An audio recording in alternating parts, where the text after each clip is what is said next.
Overall, I think these are a very good value.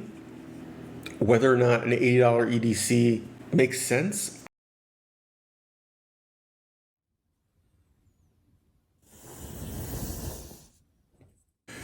hey folks, welcome back to Bullets and Brass. Today we are taking a first look at the Civivi Brad Zinker bow. This is a pocket knife that goes for around $65, $66. After shipping, I did quick shipping from Blade HQ. I paid a total of $80, 72 cents. So yeah, that's all in. That was what I've got into the knife. It is a relatively small knife. I'm trying to do it quietly away from the microphone. It's tricky. So not a big knife overall. You know, it is smaller than my hand, going both directions. In comparison, Kershaw Cryo, my previous EDC, basically the same size, a little narrower side to side, about the same width. This is G10 scales over a regular, liner lock system with a Nitro V steel blade. It's basically AEBL from Aldo Bruno, New Jersey Steel Baron. Very similar properties, almost identical. It's a good stainless steel. It is not an outstanding high-end steel. It's just a good stainless that is very tough compared to most stainless steels. So with this relatively thin blade that's coming to a fairly pointy point, toughness is important. You're not going to damage that point easily. Now, I mean, it is what it is. You can still damage it. But compared to most stainless steels, it's going to be tougher. What it gives up is you're giving up a little bit of hardness and you're giving up a little bit of the abrasion resistance. I don't know that it really makes a big difference. Some people get very into that. If you do, by all means, they make this in D2. They make it in a couple other steels. Pick your poison. About the same weight as the Cryo. They're both pretty light knives. The feel of this is excellent. The G10 is textured a little bit, but not, they didn't add any texture. They just didn't remove texture. It's I don't know, maybe like a 80 grit, maybe a 120 grit finish on there, and they just left it. To me, that's great. It's enough texture that it isn't going to slide around in my hand. It's enough texture that if I add water or sweat, G10 actually gets grippier unless you have polished it, super smooth. And overall, I think they did a great job. All the edges that need to be eased are eased. All the edges that shouldn't be eased are not eased. The actual flip, it's detent. It's not, there's no spring. There's a detent right there. Okay. And that detent accelerates it slightly. So if you're not holding it, when you hit that detent, it wants to finish the job. Closing it, the detent is right about here. There we go. That keeps it closed because it's not going to accidentally open. It takes some effort.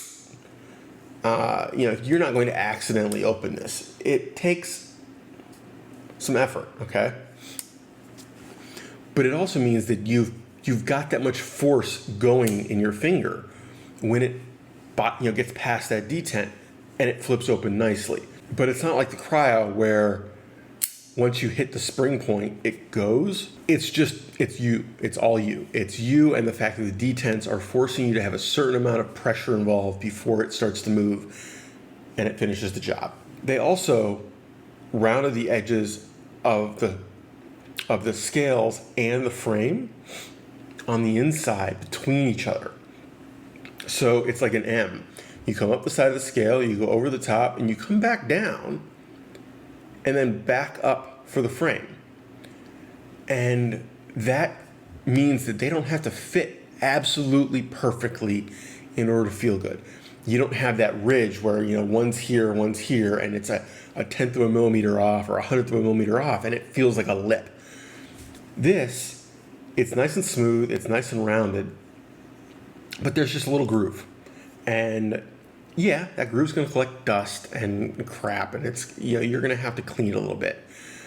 But production cost wise, it lets them get a premium feel without needing hand fitting for that, without needing to worry about, oh, after we make the two pieces, we're gonna have to like sand it flush. Well, if you've got a finish on the metal, you can't sand it flush. It's a common issue.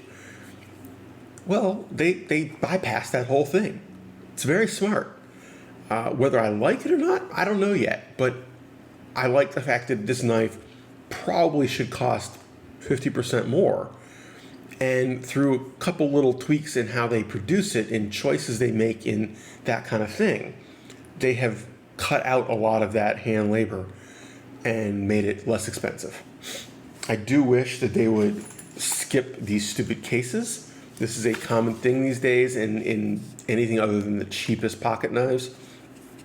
I'm sorry, does anybody use these?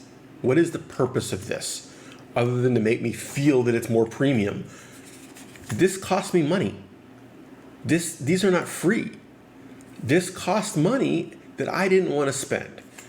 So I will be carrying this for a while. I'm putting my cryo in the drawer and leaving it. My main concern is that the clip is on the other side. I'm used to it up here, and now it's in the back. I don't know how I'm going to work with that. I don't know how I'm going to feel about that over time. On the design of the knife, there's nothing they can do. They couldn't make it so you could put it up here if you wanted. There's just no room for it. They have other designs that would, but that's not what I picked. It's not a fault of the knife.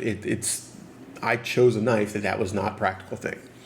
So overall, I think these are a very good value. Whether or not an $80 EDC makes sense, historically I've gone for cheap EDCs because when I've had expensive ones, I've still broken them or lost them or had issues. I had a Crawford Leopard, and that's the one that kills me. Spending that much money hurts when you lose it. Dirt cheap. I mean, they're going for $40 right now on Amazon delivered. 65 or so plus shipping. To me, that's about the most I would spend. I maybe $80 for the knife. I looked at a couple other $80 models, but actually liked this one better. Figured I would start with this one. So that is it. Take care, have fun, stay safe. I will report back later with a little more info once I've used it more.